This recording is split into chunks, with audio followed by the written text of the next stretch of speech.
Ruth, capítulo de número 3, verso de número 6. Prometo que agora eu vou pregar. Ruth 3, verso 6.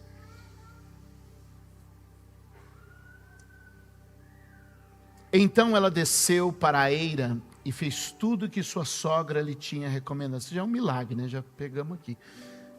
Então, uma nora obediente à sogra é uma maravilha. Oh, glória, a irmã falou. O irmão olhou do lado assim, é? Tá bom. Então ela desceu para a eira e fez tudo o que sua sogra lhe tinha recomendado. Quando Boaz terminou de comer e beber, ficou alegre e foi deitar-se perto do monte de grãos. Ruth aproximou-se sem ser notada, descobriu os pés dele, deitou-se, e no meio da noite o homem acordou de repente. E ele se virou, e assustou-se ao ver uma mulher deitada aos seus pés. Verso 9. Quem é você? Perguntou ele. Sua serva Ruth, disse ela. Estenda sua capa sobre a sua serva, pois o Senhor é resgatador. Que Deus nos dirija nesta manhã mais uma vez. Marca esse texto na sua Bíblia, ele pode mudar a sua história hoje. A história do livro de Ruth começa com um momento de fome. Segure na mão de alguém e diga assim: momentos de crise geram mudanças. Uns descem, outros sobem. Uns se perdem, outros se acham. Uns se afastam, outros se aproximam. Quem é você na crise?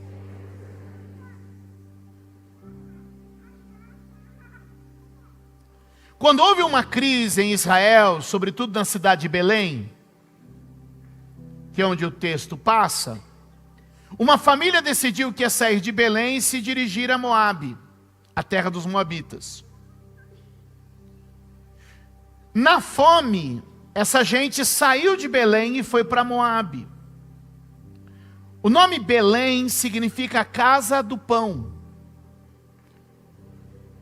Uma casa onde tem pão. E eles saem desse lugar dado por Deus para ir para um lugar, uma terra estrangeira de seus inimigos. Lá, uma sequência de desgraça mata todos os homens da família, deixando 3 mulheres em situação de viuvez. Nessa crise, Noemi, junto com sua sogra Ruth, vão voltar para Belém. E aí eu queria que vocês prestassem atenção comigo nesse detalhe. Uma crise fez a família sair de Belém e ir para Moabe. Outra crise fez essa família sair de Moabe e ir para... A pergunta que eu te faço é: qual sentido você toma na hora da crise? Porque tem gente que na hora da crise sai da presença de Deus. Na hora da crise sai da oração, sai da igreja, sai da palavra, sai da fé. E tem gente que na hora da crise entra na igreja, entra na palavra, entra na fé. A pergunta que eu repito é: quem é você na hora da crise? Você é dos que sai ou você é dos que entra? Você é dos que se afasta ou você é dos que se aproxima? Eu na hora da crise vou para Ele, vou para a palavra, vou para a igreja, vou para a oferta, vou para o dízimo, vou para a oração, vou para os cultos. Por quê? Porque quando eu estou em crise eu quero me aproximar, eu quero chegar, eu quero estar no centro da vontade, eu quero estar coberto pela presença dele. Em anos pastoreando, eu tenho visto muita gente que as crises o afastaram da fé, e tenho visto muita gente que as crises o introduziram na fé. O que eu quero dizer para você no capítulo de número 1 é: desgraças fizeram com que alguém se afastasse, mas desgraças também fazem com que outros se aproximem. Levante a mão e diga comigo: uma escolha.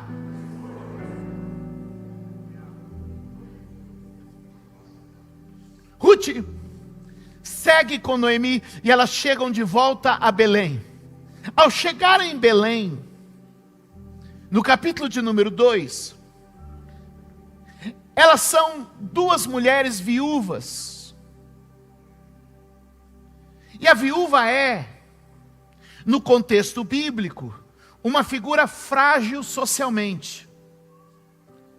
Dentre a estrutura social, a figura mais frágil era uma viúva. Não tinha como se sustentar, não tinha como se manter, não tinha previdência, INSS, as paradas que a gente tem. Por isso você vai sempre ver na Bíblia um cuidado de Deus, que vai incluir, geralmente você vai ver isso se repetindo, então presta atenção. Olha só, a viúva, o órfão e o estrangeiro. Você vai ver isso se repetir por muitas vezes na Bíblia. A viúva, o órfão e o estrangeiro. Porque Deus está dizendo, quem é mais vulnerável precisa ser assistido. Quem é mais vulnerável precisa ser amparado. É a mentalidade de Deus. Deus tem um coração inclinado aos mais vulneráveis. É por isso que a igreja devia ter um coração inclinado aos mais vulneráveis também. A igreja deve celebrar a força, a prosperidade, o crescimento, mas tudo isso para que a gente possa assistir.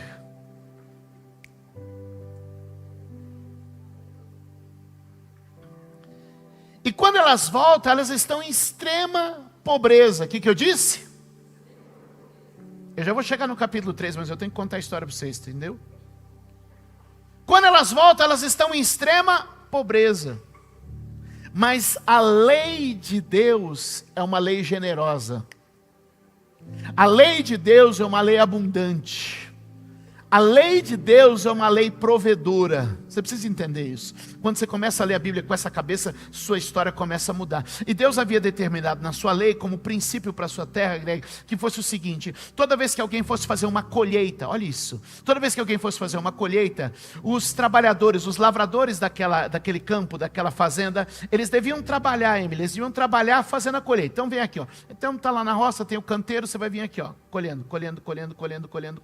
Lembra que é uma colheita manual, não tinha máquina, certo? Então o agro naquele tempo era todo na mão, bora, colhendo. Era muito comum que numa colheita manual ficasse para trás. Você não pegou tudo. Ficou ali um fruto ou outro, ficou ali um grão ou outro. O que a lei de Deus dizia? Faz sua colheita e não volta para revisar. Porque aquilo que ficou, o pobre vai entrar na sua terra e vai pegar para ele. É rebuscar que chama. Então, olha só, eu venho com meus trabalhadores aqui, eu sou o fazendeiro, eu tenho minha fazenda, está aqui o meu canteiro, eu venho com a minha turma trabalhando. Minha turma está vindo aqui, ó, colhendo. Uma colheita manual, vai ficando aqui um grão aqui, vai ficando um fruto ali, vai ficando outro grão lá, vai ficando um pouco para trás da minha colheita. Quando eu chegar no final, Deus disse, não volta para trás para fazer uma revisão. O que ficou para trás, deixa o pobre entrar na tua terra, deixa ele pegar para suprir o pão na casa dele. Aqui tem uma lição poderosa, vou abrir um parênteses para a nossa mensagem. Irmão, não fica voltando por causa de coisa pequena. Segue em frente, porque Deus vai prosperar, vai abençoar. Eu não vou ficar voltando por causa de coisa pequena. Tem gente voltando por causa de coisa pequena, e Deus está te dizendo, irmão, larga para trás. Quem vier depois de você vai pegar um grãozinho aqui, vai pegar um grãozinho ali. Isso não vai fazer diferença nenhuma na sua vida. Eu tenho mais para te dar, eu vou abundar, eu vou transbordar, eu vou te fazer rico lá na frente. Então, meu irmão, acredita, Deus é um Deus de generosidade, de abundância, e a gente não pode ser dominado por uma mentalidade mesquinha. Bate no nome de alguém e diz que você não é miserável, você não é mesquinho, você não é necessitado. Você é um filho amado, abundante, cheio do favor de Deus. Tua colheita vai ser próspera, teu trabalho vai ser próspero. Para de ficar voltando por coisinha pequena. Para de ficar voltando, mas porque eu vi um negocinho a mais aqui. E às vezes você vai lá, reclama, estraga o dia do caixa, estraga o dia de alguém, estraga o dia da garçonete lá que estava servindo. Porque vi um cafezinho a mais na conta e 5 contos vai deixar você mais pobre. Larga para trás e vai para frente, meu filho.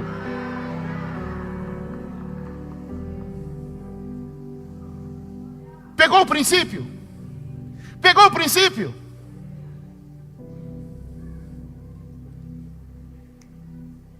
Já vou começar a pregar, só tenho que contar a história toda. E acontece que agora Ruth está naquela terra onde tem uma pequena oportunidade. Segura na mão de alguém e diga: não despreza os pequenos começos. Diga: um ato de humildade somado à dedicação abre as portas do destino.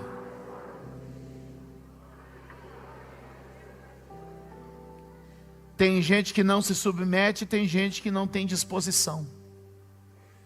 Agora tem gente que tem humildade e disposição. Quando você casa, humildade e disposição, não tem futuro que não se abra para você. O que eu vou fazer? Vai lá na terra. Noemi, fica aqui em casa. Eu vou lá. Eu vou pegar alguma coisa para a gente. E sabe que coisa linda? Ela foi humildemente rebuscar. E foi somando. Só que o dono da fazenda já sabia. Está chegando ali a turma que vai fazer apanhar o resto. A sobra. Mas viu que aquela moça não descansava. Viu que aquela moça não fazia corpo mole. Ela foi notada pela sua humildade e dedicação. Repete comigo: humildade e dedicação. Aí sabe o que ele fez, Luiz? No fim do dia ele falou para os seus trabalhadores: vê lá o que ela pegou. Olha isso aqui. Vê lá o que ela pegou. Pega um jarro de cereal e completa a medida dela. Dá um mais para ela levar.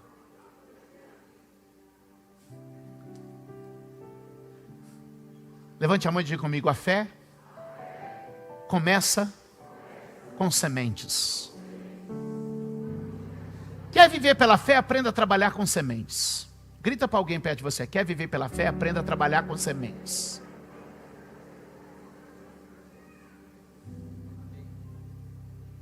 Aí lá volta ela para casa. Volta ela para casa.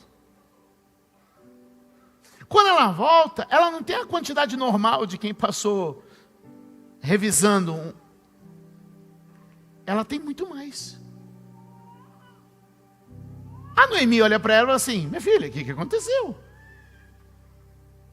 Era para a gente ter um pão para amanhã, mas a gente está com pão para semana. Era para ter trigo para 1, 2 dias, agora a gente tem trigo para uma semana inteira. O que está acontecendo, minha filha? Onde é que você foi?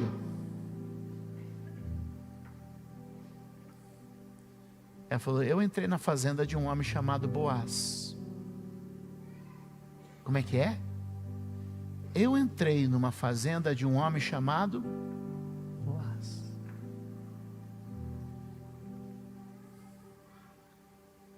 Coincidência. Sorte. Sabe o que era Boaz? Era um parente que podia resgatar as terras daquela família que agora estava em miséria. Coincidência.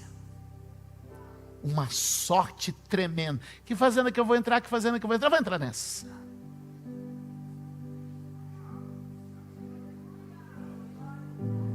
Segura na mão de alguém e prega para ele assim, diga: é certo que todas as coisas cooperam para o bem daqueles que são chamados por Deus.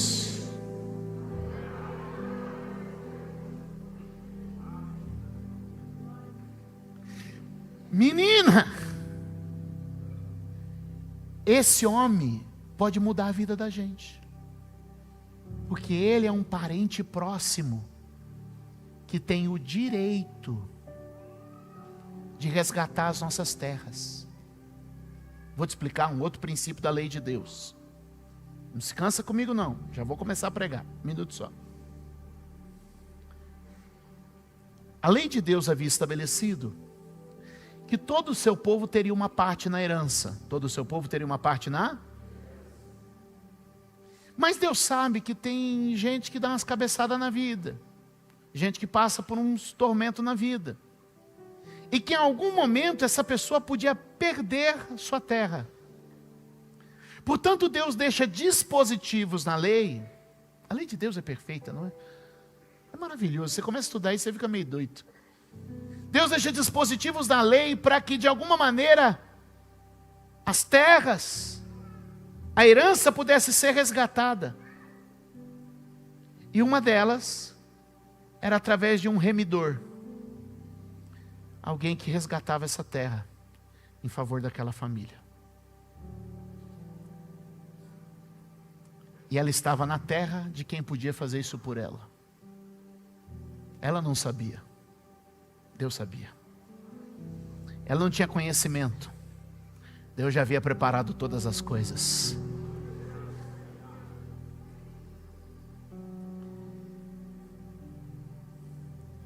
Eu sirvo um Deus que se antecipa. Você serve um Deus que tem previsão e provisão.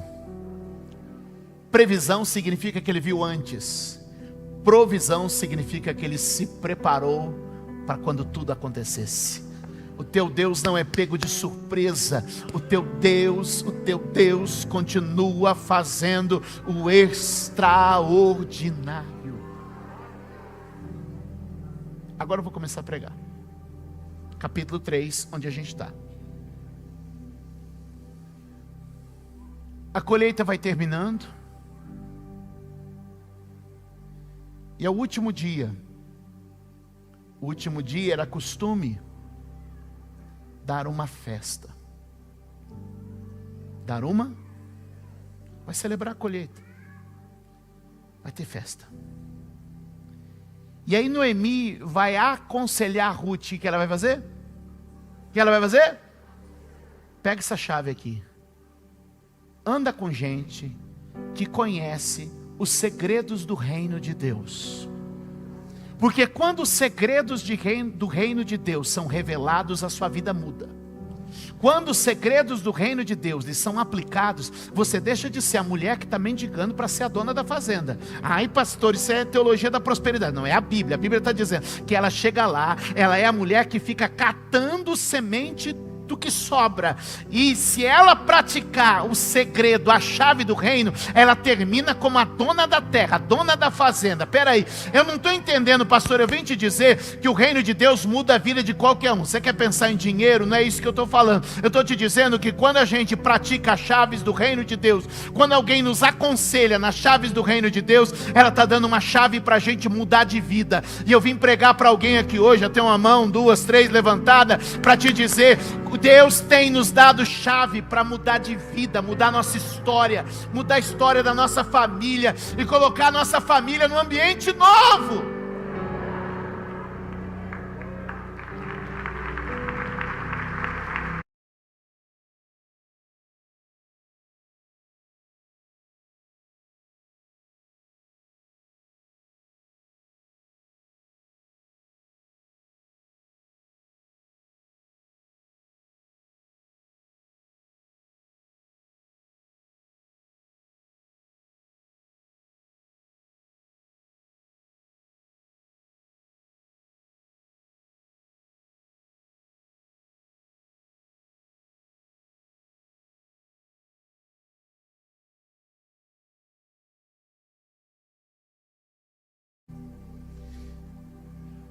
E aí a gente chega exatamente nesse texto, que é o conselho.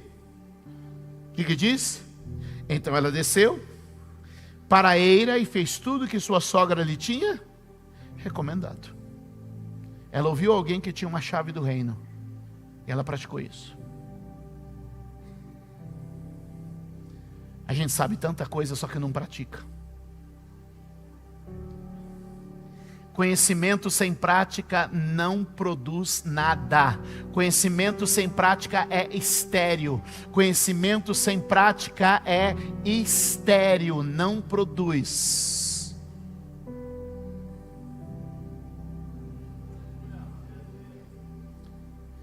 A instrução era simples. Primeiro,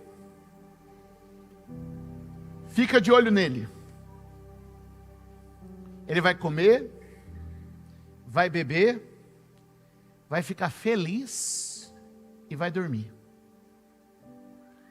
Quando ele dormir, vai até ele, descobre o pé dele e deita no pé dele. Qual que é a primeira lição? Se coloque aos pés dele.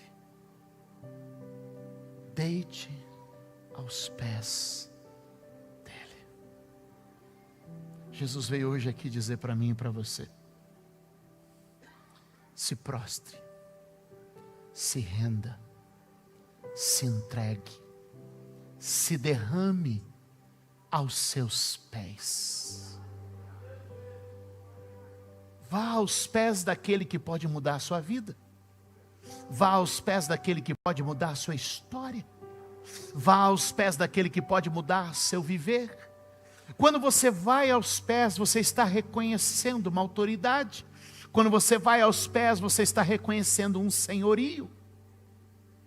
Quando Jesus chega na casa de Simão, Fábio, uma mulher vai aos seus pés chorar e beijar os seus pés. O fariseu olha assim e diz assim: se ele soubesse quem é essa mulher, ela é uma pecadora, este cara não é um homem de Deus. Jesus vai dizer: oh, eu vim aqui. Você não me deu um beijo. Você não me deu água para lavar os pés. Ela, contudo, com suas lágrimas não deixa de lavar os meus pés, de enxugar com seus cabelos e de beijar os meus pés. É muito assim, deixa eu te dizer. Um beijo do rosto te faz um igual. Um beijo na mão diz que você é uma autoridade. Um beijo nos pés diz que você é um rei. Sabe o que Jesus está dizendo? Você não me tratou nem como um igual. Você não me tratou como um mestre. Mas ela não cessa de me tratar como um rei. A primeira chave que Noemi deu a Ruth foi: deite-se aos pés daquele que pode salvar sua vida. Deite-se aos pés daquele que pode resgatar sua história. Eu vim pregar para alguém que está saindo da miséria para ir para a graça de Deus. Lembra-te que aos pés dele sua vida muda. Lembra-te que aos pés dele sua vida é transformada.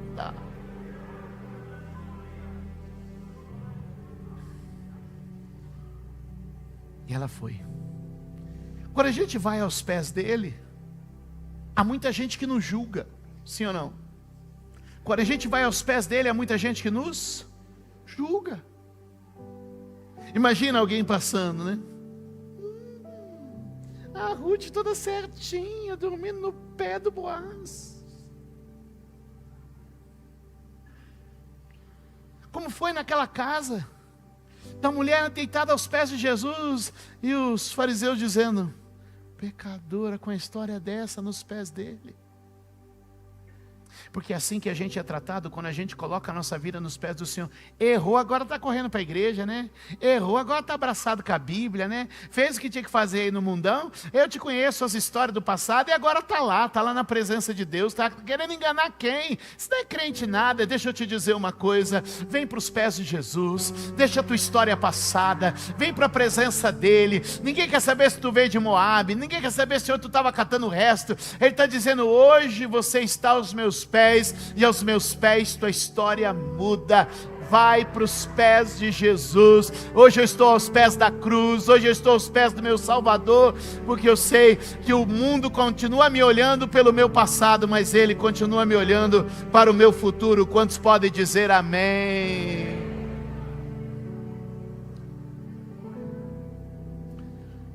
O segundo conselho que ela dá é: quando ele acordar e te ver, pede a ele que te cubra com o manto dele.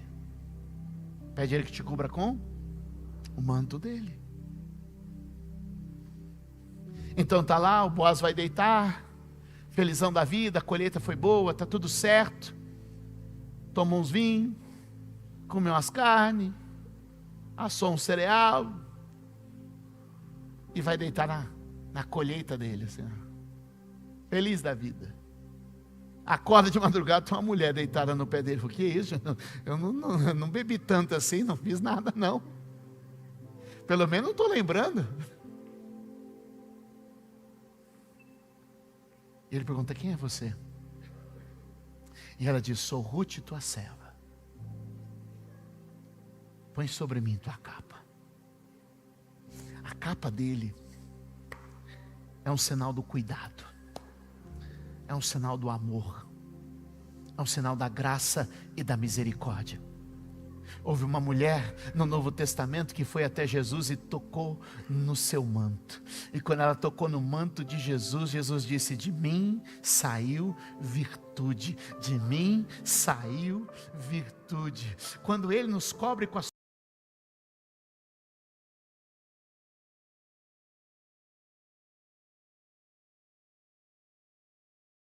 era impura, mas não foi a impureza que pegou na capa, foi a santidade da capa que pegou a impureza, que tocou a impureza. Eu não sei se você consegue entender, mas Jesus te trouxe hoje e Ele está te dizendo: eu vou te dar a chave para mudar teu destino. Vai aos pés e se cobre do manto da graça, vai aos pés e se cobre da virtude de Deus, vai aos pés e se cobre da graça de Deus, vai aos pés e se cobre do poder de Deus na sua vida, que a sua história começa a mudar.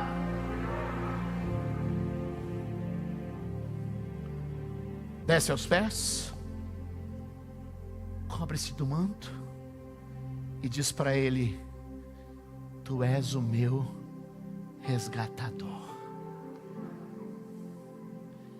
Tu és o meu resgatador.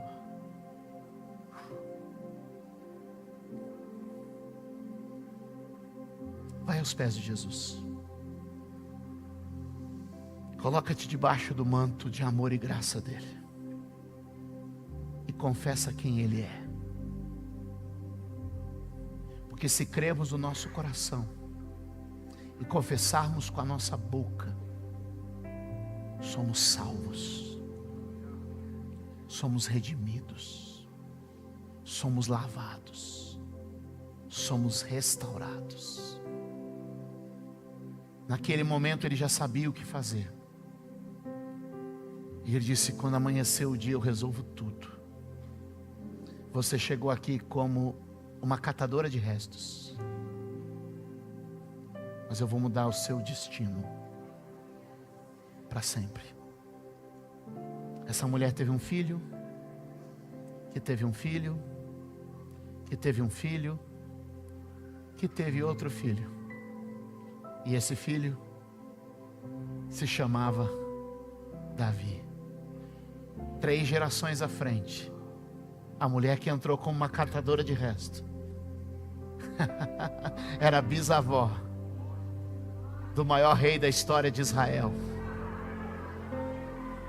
Porque ela entendeu uma chave do reino. Vai aos pés de quem pode, cobre-te do manto dele e diga quem ele é para você.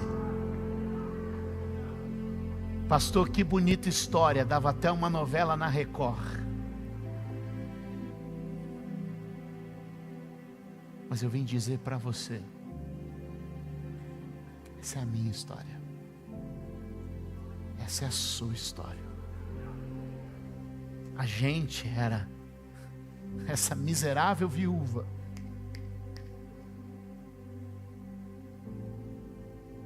que vivia pela vida dizendo: oh, que bom que esqueceram aqui um pouquinho, oh, que bom que ficou aqui um pouquinho, oh, que bom. Mas a gente nunca desanimou com o pouco, a gente nunca desanimou com o que falta, a gente achava e era grato. Olha só que bom, a gente tinha humildade e disposição. E ele falou assim: gostei, vou trazer para perto, vou trazer para mim. E alguém nos ensinou uma chave, a chave do reino de Deus, para entrar na herança dele. Para entrar na herança dele. E é justamente do filho que nasceu do filho nasceu Davi, e dos filhos que vieram após Davi,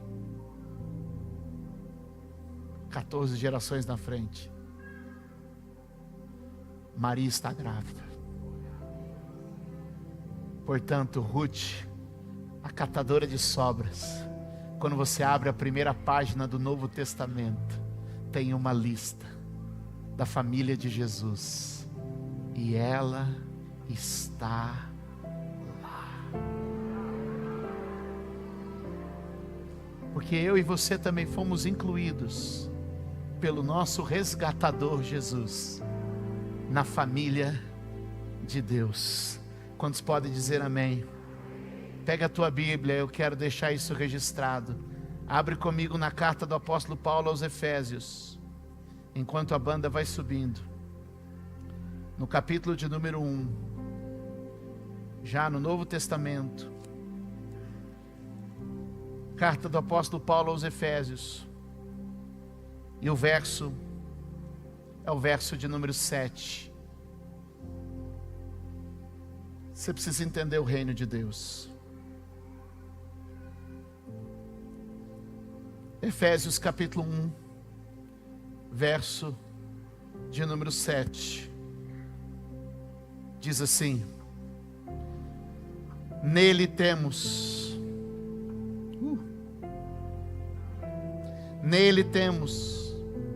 a redenção por meio do seu sangue, o perdão dos pecados, de acordo com as riquezas da graça de Deus.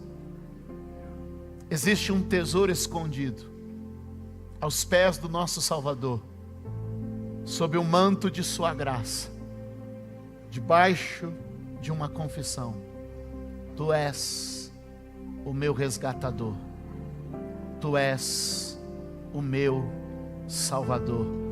Quantos podem ficar de pé? Quantos podem levantar as suas mãos? Quantos podem louvar ao Senhor Jesus neste lugar? Quantos podem bendizer ao Senhor nesta casa? Quantos podem se levantar dizendo que Ele é santo e maravilhoso, e dizer: Senhor, eu entrego mais uma vez a minha vida em Tuas mãos. Não há nada melhor do que te encontrar e te conhecer. Não há nada melhor do que estar prostrado aos Teus pés. Não há nada melhor do que entregar a minha vida em Tuas mãos. Não há nada melhor do que te servir e te adorar. Não há nada melhor do que me colocar diante da Tua presença. Não há nada melhor do que andar nos caminhos do Senhor. Levante as tuas mãos e dê glória ao nome do Eterno. Levante as tuas mãos e dê glória ao nome de Deus. Pois não há nada mais